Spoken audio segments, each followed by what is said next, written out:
Hello, my name is Christopher Matthew Tucker, and this is one brief, concise intro mini lecture summarizing my case, which is I'm an advanced PhD candidate who has been forced to apply for political asylum in Germany due to extreme political persecution, repression, censorship, and torture that I've suffered since 2006 um, due to my relentless and quite good criticism of the Bush administration.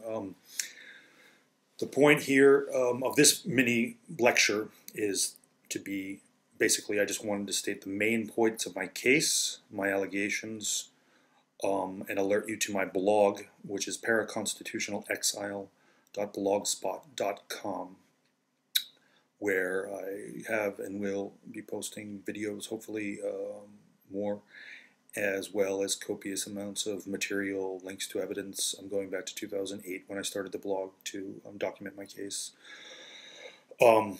So, it's January 4th. I applied for political asylum in March 2010 in Berlin, now in Heilbronn, Germany.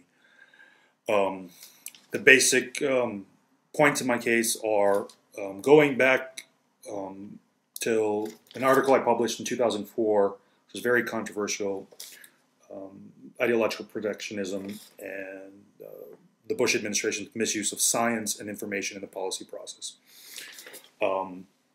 I made very serious allegations accusing the Bush administration of already probably having committed Watergate-type crimes, that is, using the FBI, CIA, state security, state secrets, powers to destroy political enemies, manipulate the democratic process. The inspiration for the article was, however, my anger at the lack of coverage of the unprecedented censorship of science by the Bush administration, suppression, manipulation of science. And from 2006, after making these and many other allegations at UC Berkeley, where I was doing my PhD research, Department of Political Science, into European Union politics, which had nothing to do with national security or anything.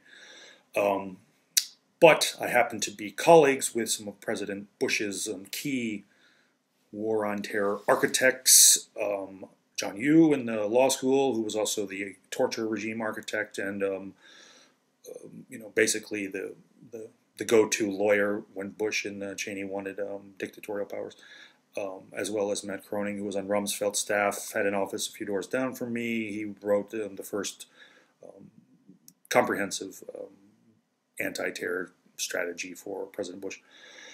And so they were very well aware of my criticism, knew me personally.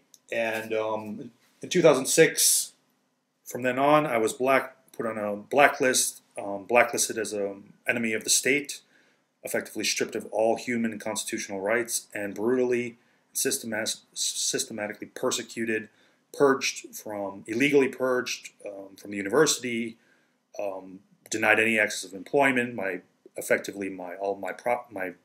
financial ability, my financial resources were, effectively, stolen illegally via various means. My numerous property was destroyed, damaged, illegally taken, and I was denied any means of survival, while being subjected to forms of state terror, persecution, psychological and cyber warfare used in communist China. In fact, many of the same methods. In fact, in some ways more brutal and more sophisticated. I won't get into the details of that. I'll just say that's the big claim. And I will also say that during this process of persecution and things which constitute torture and probably attempted murder, I realized I was also being aggressively and successfully discredited with the same types of tactics and methods used by spy agencies to discredit people like the Watergate whistleblowers. And so what I have done since the beginning is subjected my own case to systematic scientific analysis, in effect, constantly doing tests and collecting evidence on my own case, my own persecution, to demonstrate how one can and how I have conclusively and irrefutably proven the existence of a highly illegal secret CIA program, or some branch of U.S. intelligence that the Bush people set up to do what Nixon's administration did, but more aggressive and more brutal, more illegal, and also during the McCarthy era, and also the COINTELPRO during the under J. Edgar Hoover, who did things like try to destroy, humiliate, discredit, and even drive Martin Luther King to commit suicide. That's the type of program that they were targeting me with. I will just say that I have not only subjected my analysis to I've subjected my case to scientific analysis. I've proven it in accord with well-established scientific norms. Nobody's challenged that. Nobody's disproven it. But I have been successfully discredited.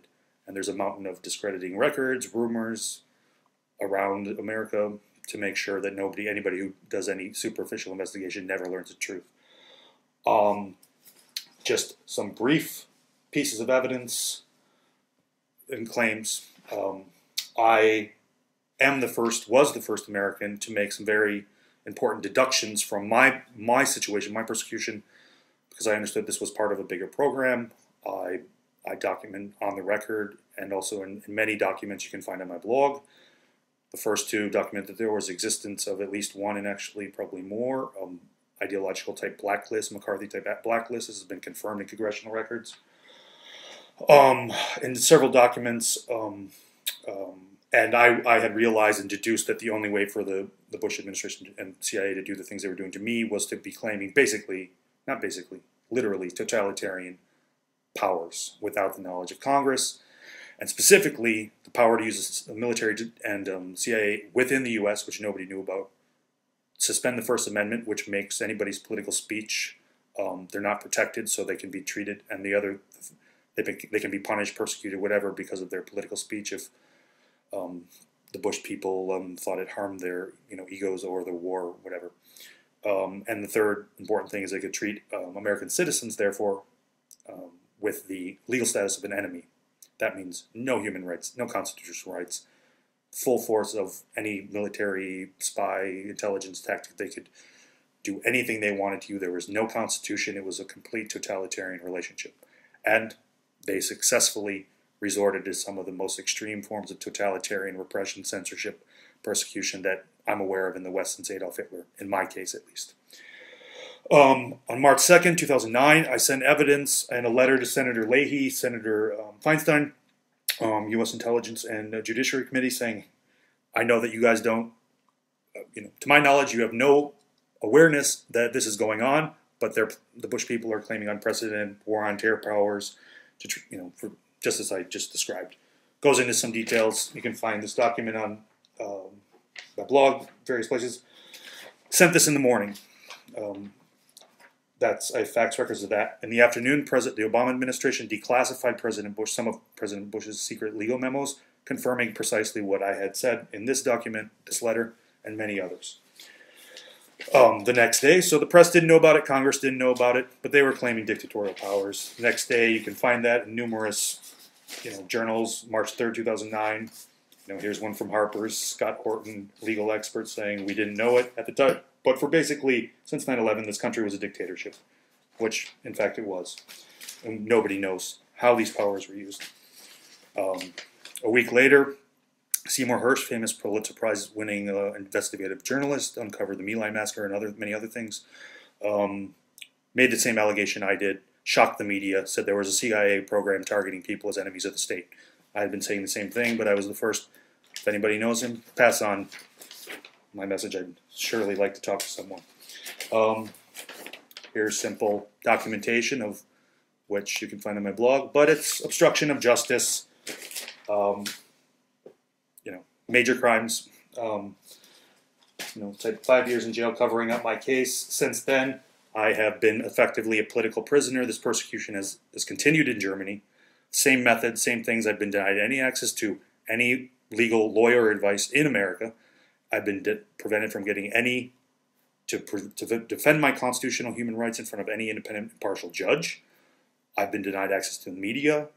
I've been unable to have any rigorous scientific objective investigation of any evidence that I am happy to provide to anyone, with any scientist or with any of my friends or family, or almost 0% of my friends and family in the US.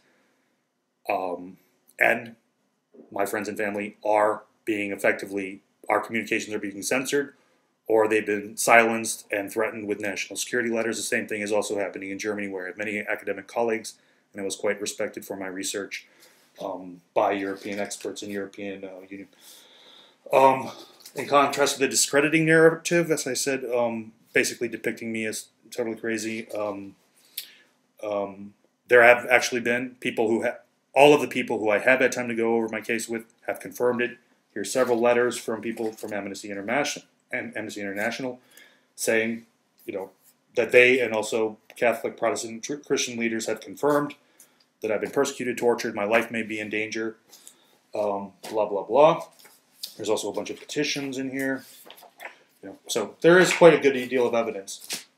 Right now, my human rights have been violated every day since I applied for political asylum. I, like many political prisoners and Nobel Prize winners, my family is being prevented from having honest, objective, any conversation with me for years, for the most part. I'm unable to even get any American to acknowledge any receiving and actually the contents of any evidence I sent about my case. Although I have a blog, I have no evidence that anybody's actually, seen it or read it or analyzed it in any serious way.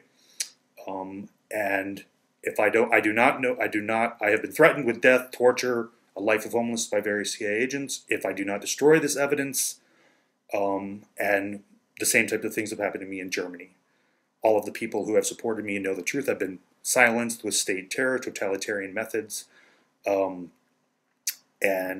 right now, Germany is, I presume, going to illegally force me out of the country because they've denied me any access to even to present evidence as one is normally entitled to as a matter of law in the asylum process. They're going to kick me out of the country. I don't know where to go. I'm afraid if I go back to the U.S., these threats, the same types of persecution will continue, and I'm effectively powerless. Will have no legal rights, no legal recourse, cannot even get political support from any NGO, any investigation from Congress. And if anybody gets this, I would just say, pass on my name, my blog information to people like Seymour Hersh, the media, and I will just repeat something I've said many times on my blog. Not a single person has engaged with a scientific, objective, systematic analysis of my case, my allegations, my theory, which I contend is irrefutable. And if anyone could do that, I assume they would have. But right now, the only thing that anybody's able to discuss in America is an aggressively, also in Germany, a very brilliantly constructed, discrediting narrative in which I'm not allowed to defend, reject, debunk with evidence, facts, or even participate in any discussions with my own friends and family. The things that I can describe in detail, will do on my blog and in other videos, are brutal, horrific forms of totalitarian persecution, repression, censorship, and torture. And I plead with the democratic citizens of Europe and Germany and the United States, who are all my allies and will be on my side if they know the truth and discover the truth and help me get the truth out. If you can do anything to save me, protect me, defend me, I am in urgent need of serious legal, political support. And that's all. Thank you.